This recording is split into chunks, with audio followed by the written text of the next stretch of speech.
Good morning, everyone, and welcome to Fuel for Success. This is episode number 112.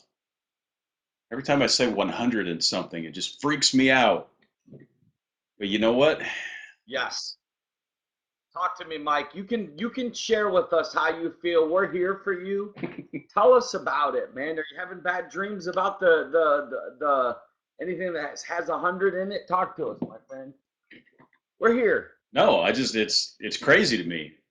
It's crazy to me that we've done this over 100 and this is our 112th time, and the persistence is something. We're going to talk about persistence today, actually, and Yes,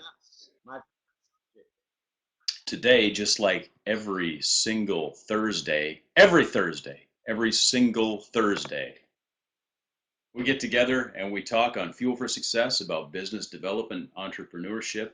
And it's inspiring to me and amazing to me to see the feedback from our viewers.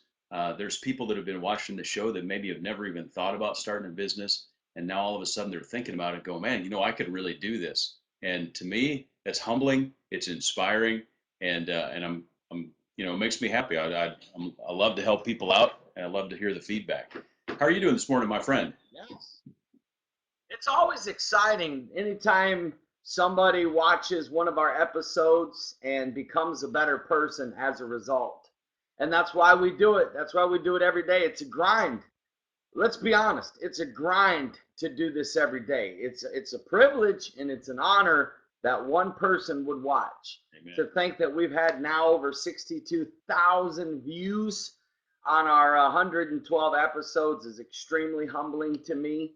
But the fact that we're encouraging people out there to be healthier, people have lost weight, people have gotten out of debt, people have become better dads, better husbands, people have gotten closer to God.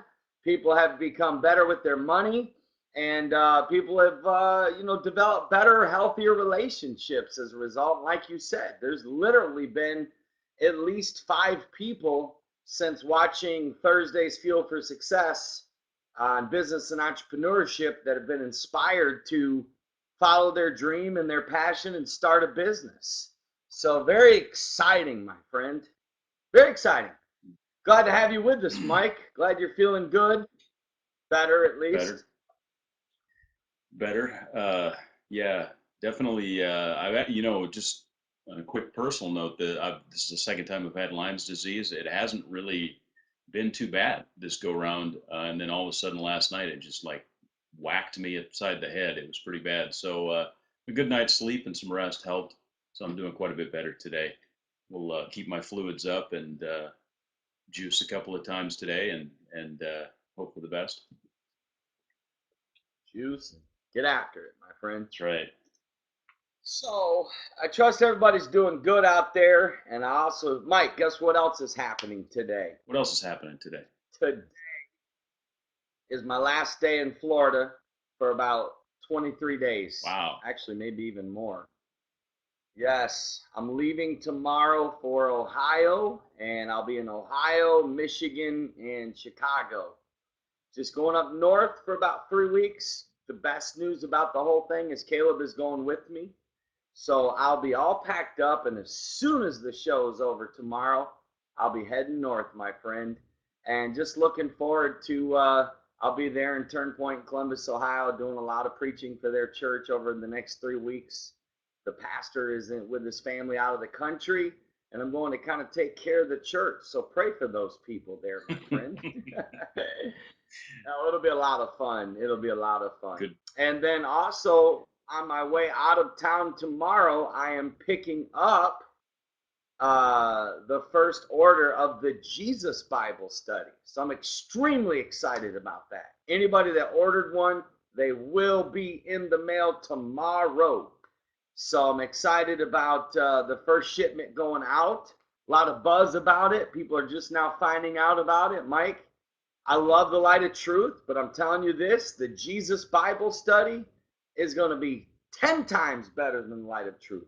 Almost to the degree that we might consider retiring the Light of Truth. No, the Light of Truth is still good, and it has its place. It has its place. That's good. Yeah, I can put the link up in just a If second. we could post the Absolutely. I'll put that up in just a second, Julia. Um, that's good news. And actually, someone was asking yesterday when they were gonna ship, and so that's a 7-lesson Bible study as well, right? Did I lose you? yes, 7 lessons, man, but it'll all 7 are Yeah. about Jesus. So very good Bible study to sit down at Starbucks or in someone's living room and teach a sinner about Jesus, man. Good. It's going to be a good Bible study. It really is. Actually going to be good for you personally to go through the Bible study. I'm not talking about you, Mike. I'm talking about whoever. Me too, though. That's good. Short and sweet. Good.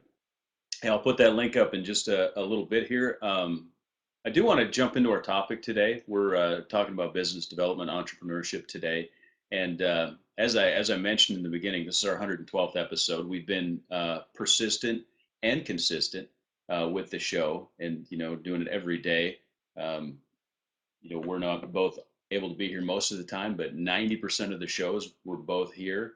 Unless we're traveling or on an airplane or something of that nature, or we have the technical meltdown or whatever. But persistence is important when it comes to something like this, but it's also important when it comes to business. Can you talk a little bit about how important persistence can be when you're running a business, starting a business, those sort of situations? Well, I'll tell you what I love, Mike. I love what I believe are probably the 2 most important words in any success endeavor, and that's consistent and persistent. And you hit the nail on the head right there when you talked about, or when you talked about being consistent and you talked about being persistent. Yeah. So the question is, how important is persistence when it comes to business? Correct. Well, it's the life or death. I have watched people fail not because they had bad services or product, but because they weren't persistent to grind it out and to survive what you have to go through to get to the top. That's why more people are not achieving massive success in life. That's why people are not healthier. That's why people don't have better relationships. That's why people don't have more money in the bank, because a lack of persistence. In fact, it's kind of funny. I tweeted this morning. I'll just read my tweet for whoever missed it here. Let's see. Let me pull it up. I tweeted this morning, and I also put it out on Facebook, and it said, your lack of persistence, and this is so true. This is why it's so important in business. Your lack of persistence has cost more opportunities and money than you could even imagine. If you really want something, you must be persistent. And Mike, I think that the reason why a lot of businesses are not succeeding is because they're not persistent. So let's study some of the best, okay? Let's just take real quick. Let's just talk about Abraham Lincoln. Okay, really study and find out how many times he failed, right? How many times Abraham Lincoln failed, but yet he's known as one of the greatest presidents in the history of the United States, okay? Look at Walt Disney. I mean, Disney World and what they're doing today is astounding. But the persistence that Walt Disney had to have in order to see his dream come to pass. Steve Jobs, another perfect example of somebody that went through failure. I mean, the guy was fired. Hear me? He was fired from Apple. You don't think you have to be persistent when I don't know of anything more humbling. I don't know of anything more raw. I don't know of anything more just extremely embarrassing to be fired from the company that you started. Can you imagine? Like Steve Jobs was fired from Apple. Hear me? From Apple. Everything that we so admire about Apple today, the Mac that I'm using, iPhone, iPad, the thing. Apple literally is a brand, you ready for this, that truly changed the world. It's true. Why? Because Steve Jobs was persistent.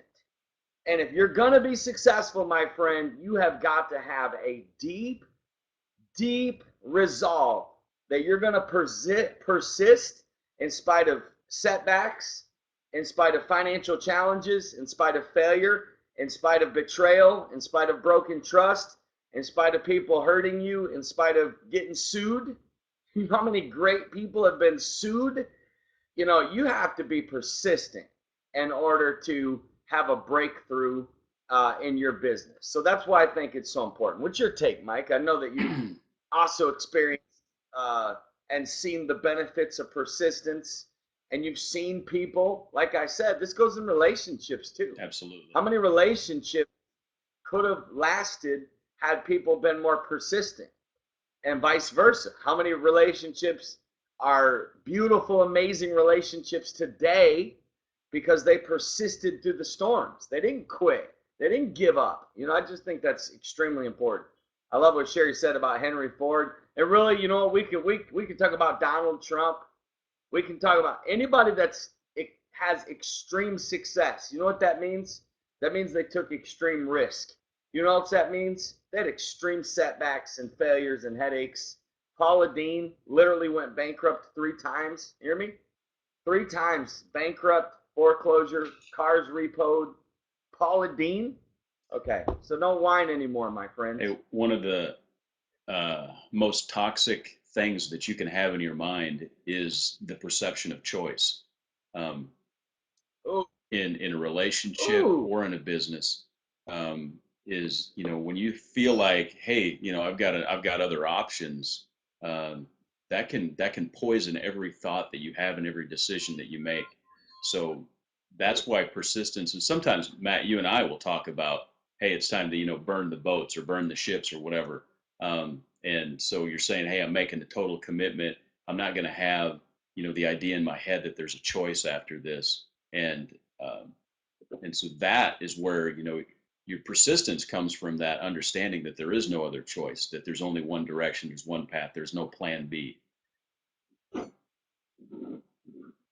I love what you just said. That fires me up, and it reminds me, we have talked about it. There's been times Mike and I in our business endeavors, we have come to the conclusion that we need to force ourselves to get out of the boat and literally walk. We need to literally burn and bury any other option. We've literally pushed ourselves to the place where either it's going to work or it's not. There's nothing to fall back on. There's no cushion. There's no safety net. You know, there's no plan B. And I believe in that, Mike. I believe in the Warriors way. I really do.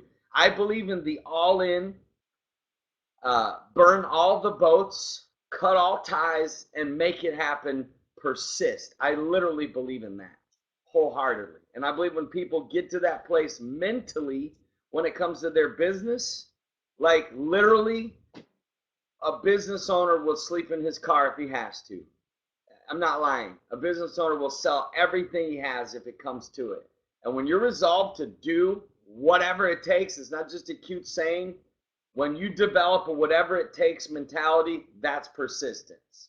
Persistence doesn't have a stopping point.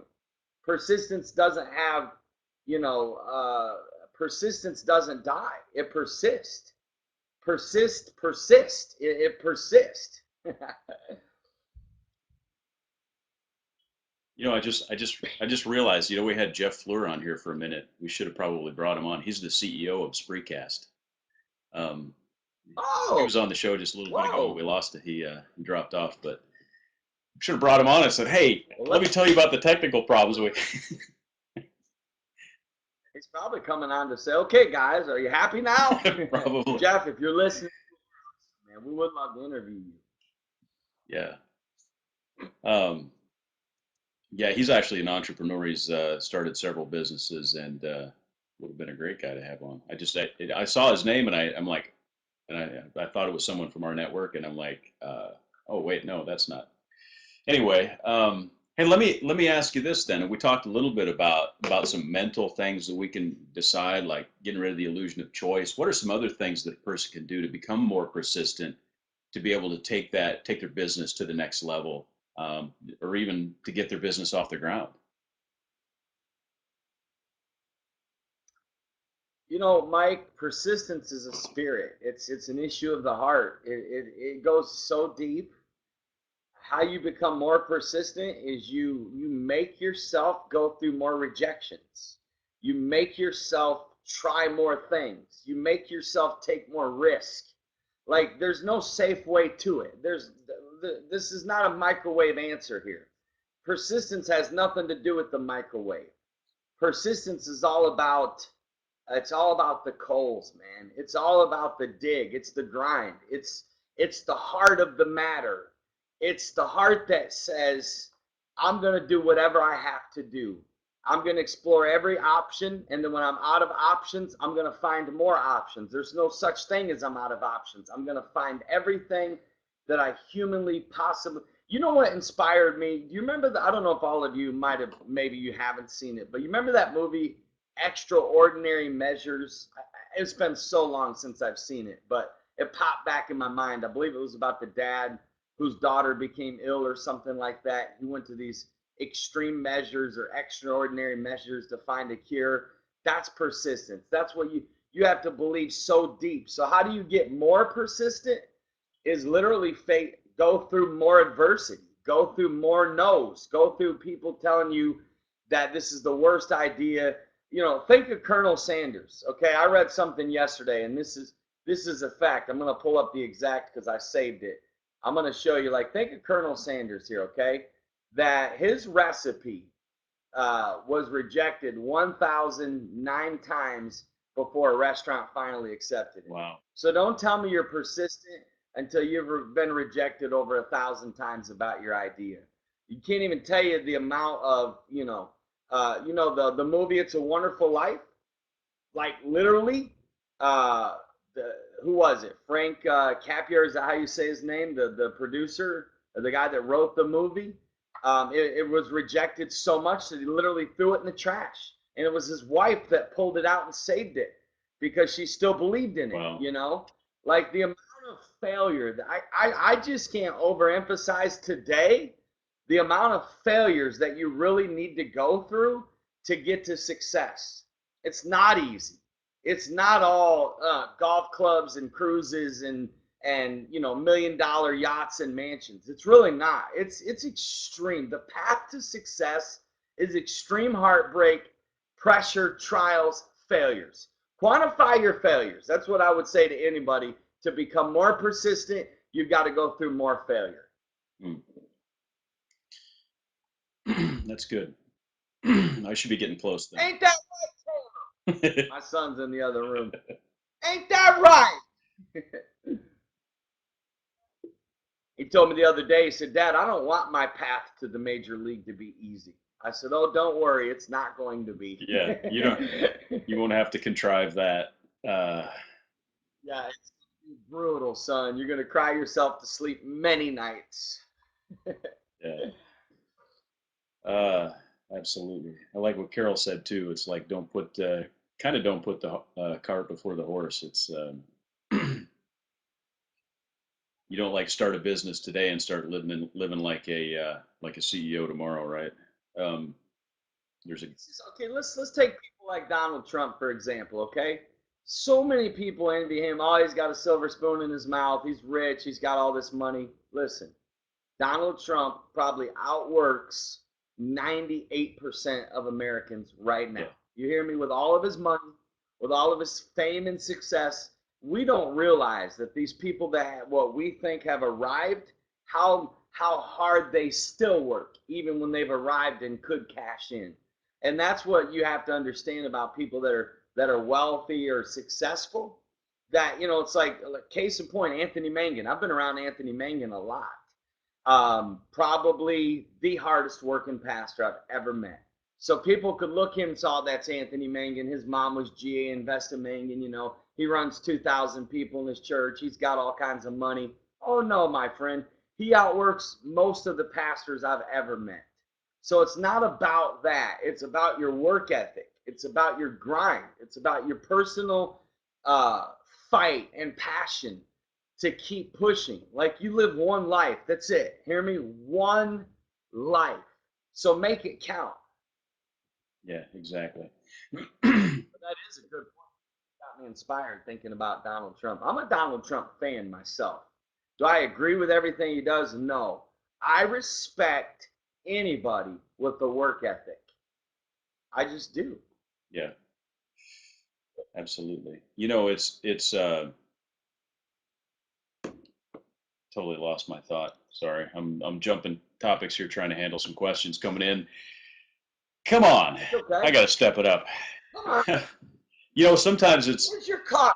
talk. I have not seen one drink of coffee this morning. I have. You just weren't looking. I keep waiting till you do That this. hurts. Till you're like talking dramatically. Caleb, come say hi to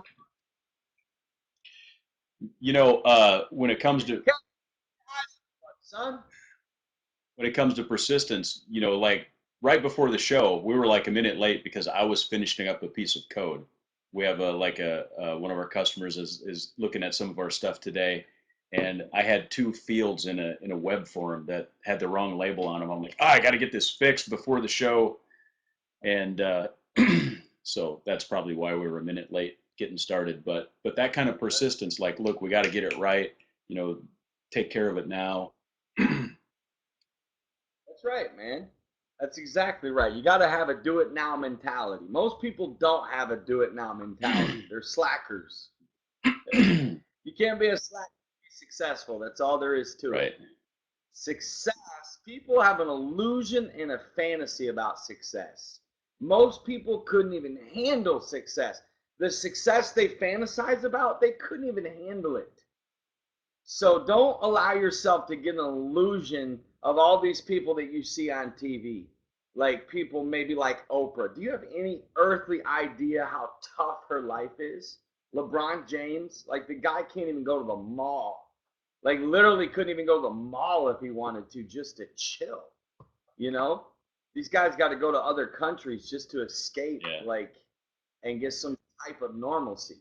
Sherry makes a good point. Success doesn't always have to do with money, and you're absolutely right. Which is why we have 5 topics on fuel for success, because we're covering 5 different areas of success in your life. We want you to be healthy, spiritually, emotionally, and physically, as well as have healthy relationships, a healthy relationship with money, and if you're a business owner, to have a healthy business, and if you're not, we're going to inspire you to be one.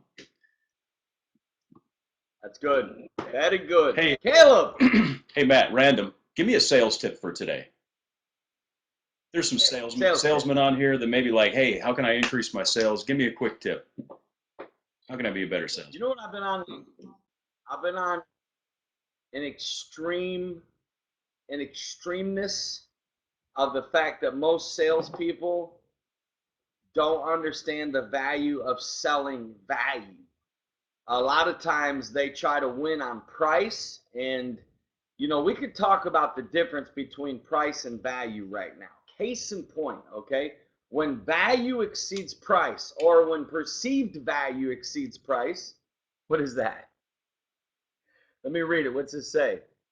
Put it close. When value exceeds price, people give money. Ooh, come on, that's the quote of the day.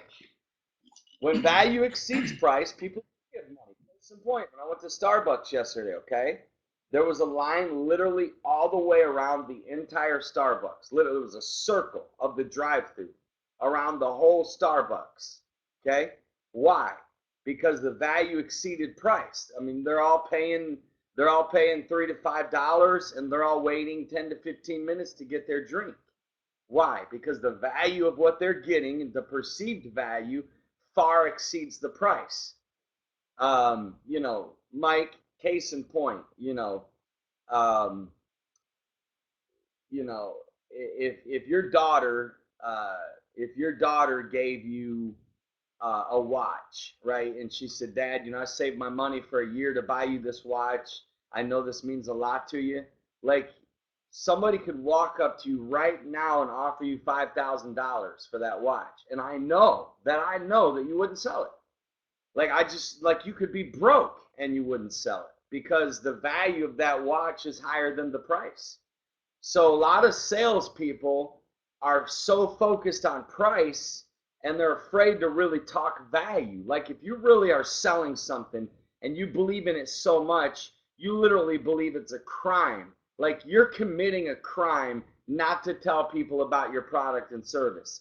Till you get there, till you believe it like that, that I'm doing an injustice to people. I'm actually doing a disservice to humanity by not telling them about my service and product. See, we're talking about sales for a minute. Most salespeople don't even make the calls or the visits that they need to make because they're afraid of rejection, right? So obviously there's a whole mental side of this that all salespeople need to overcome. There's a spiritual side to it as well because it's all about confidence and energy. But one sales tip I would give, and in fact, Mike and I agree we're going to start giving a sales tip every Thursday. One sales tip, the sales tip of the day today is sell value. And don't even worry about price, because once people see the value, they're not going to care about the money. I'm just telling you a fact. Ready for this? Look at this phone. Hear me? This phone is one of the most expensive phones to have, but millions upon millions have it. So like if you can't renew your contract and your phone breaks and you can't find one on eBay, Apple, without a blink of an eye, says that'll be $700. Yeah. You know what most people do? Most people pay it because the value of this is higher than the price. Matt has an iPhone 5, Sherry. I like what Joe said, the book that he mentioned, No BS Price Strategies by Dan Kennedy. You and I have both read this book. I like that book so much that a business owner that I know, an entrepreneur, David, actually, we did a show at his welding shop when he started that business. I bought him a copy of that book, so I'm gonna link up that book in the show notes for this show. So go pick up a copy of that. Great book. Well, Sherry asked what phone I have. It's the iPhone 5 here, Sherry. Works good for me. Hey, Joe has made some good points here today. Talking about no BS price strategies, and I love that guy's writing. I love his writings. Anybody in business? And I know our good friend Nate out in California buys every book we recommend. Nate, you're gonna love this book. I'm giving you a shout out. No BS price strategy. I don't want to tell you what the BS stands for, but I think you can pretty much guess. Oh, slang. So good. Yeah, listen, I can tell you this. I can tell you from my experience in business, I've watched people spend a lot of money when they see the value. I watch people spend no money because they don't see the value. Like you could offer it for free to them. And if they don't see the value, the money is probably the number one mistake salespeople make is they believe that their potential customer, that the issue is money. The issue is not money. And that's the biggest lesson I had to learn. That's good. Not to be afraid to ask for the money and to show them how this, you remember the book? Who was it? Simon, I can't remember his last name, that talks about start with why. Is that what it's called? I'm not sure which one you're I talking mean, I've got it in my iPad. While you talk about a sales tip, Mike, or maybe just kind of share a little bit about what I just talked about, I'm going to look it up because it's such a good book. I think everybody should have it. Well, I think understanding what value means is exceptionally important. And I like your example of Starbucks and the fact that you emphasize perceived value. Because a lot of times we're sort of stuck in the mindset that there's a certain price point and that we need to compete on price. And I think that that's the wrong way to go. Anytime you try to compete on price, you're really taking the market that you're in and making it a commodity market, and so you're sort of shooting yourself in the foot in a way of speaking. So the better way is to understand your value. And I like what you said about you should be convinced that you're doing the world a disservice if you don't sell your product. And if you don't feel your product or service is that good, then go back and make it that good, so that you can believe in your product or your service enough that you want to bring it to everyone. So what is that? What's the last name of the author? Sinek, Sinek. Caleb, are you dressed? You might not be dressed. Maddox, are you dressed? I'd love for you to say hi to everybody. Give a little business tip here, son. He's not dressed. He's chilling. It's his summer break. Cut him a little slack here, ladies and gentlemen. So yeah, I mean, Mike, that book Start With Why is phenomenal because most people in business don't sell the why and they don't even talk about the why. I mean, you know, Mike, this can apply to dating. This stuff we're talking about can apply to even motivating your kids. Whether we all want to accept it or not, we're all salespeople. Every living last one of us. That's why I believe every public school system should offer sales courses. Like everybody has to know how to sell. There's no way that you can be successful in life without selling. I'll give you one story in closing, okay? Last year, we were in New York City, and Travis and Amber every year for Caleb's birthday, they do a fun thing. So they bought us all tickets to the circus in New York City, Circus du Soleil or whatever it's called. It's real cool. It's packed out, and we had horrible seats. And I said to the lady, I was like, ma'am, there's got to be a way you can hook me up with some better seats. She was like, there's absolutely no way. She was like, they're like, $500. I said, no. I said, listen, I know you have power. You've got the computer. I said, every once in a while, you can do it. And she said, I'm telling you I can't. I said, okay, who can? She said, well, you can ask the security guard over there. So I went over to the security guard. I said, hey, bro. I shook his hand. I said, what's up, man? How's your day going? Little rapport building. And I said, hey, I said, listen, man, I got my son here and my family. I said, we're excited about seeing the circus tonight, but I know you can feel me on this, man. We got bad seats. We're way up high. And I said, I really want seats down in the front row. I mean, right on the front row. And he's like, he laughed at me. He goes, man, we can't do that. I said, yeah, you can. You're the security guard. Usher me over there. And he goes, no. He goes, I can't do this. Well, let me ask you this. Who can do it? He said, well, the director of the cruise. I said, what's his name? He told me his name. I said, well, where is he? He said, well, he'll be coming out of that curtain over there, but he's usually a really busy guy. So I went right by the curtain. When he came out, I shook his hand, smiled, and I said, hey, how you doing? I said, no, you're a busy man. I said, look, man, I'm in leadership. I totally understand what it's like. I just got to say, dude, it's impressive what a tight ship you run here. Your staff's been amazing. I said, listen, man, I need a favor, bro. I said, really, my family's first time coming to the circus. We heard it was amazing. I said, I'm stuck way up high. And I said, I know you, man. I said, you got kids? He was like, yeah. He said, I got 2 of them. I said, so if you were going to the circus for the first time, where would you want to sit? He said, well, I want to sit in the front. I said, well, man, do me a favor. I said, I know you don't do this for everybody, but I know that you have the power to do this. I was like, take my family and I and sit us on the front row. Literally, he said, okay. Walked us to the front row. Caleb can tell you. And sat us down on the very front row of the circus. You know what I sold that day, my friend? I sold his ego. And I'll cover part 2 of that next Thursday and how I really pulled it off. But it was pretty fun. I had front row seats. Awesome. Hey, Sherry, if you could email me a few more details about that situation, we'll try to cover that in an upcoming show, or maybe I can just answer it directly, because I'm a software guy anyway, so I have a lot of understanding of intellectual property rights and so forth. But maybe I can help you out with that. Hey, good stuff today, Matt. I appreciate all the stories. And yeah, we went way over. I didn't realize we were 33 minutes, my friend. Anyways, hey, friends, we love you guys. We believe in you. We'll be seeing you on tomorrow, family and relationships. Hope all of you take to heart what Mike and I shared today.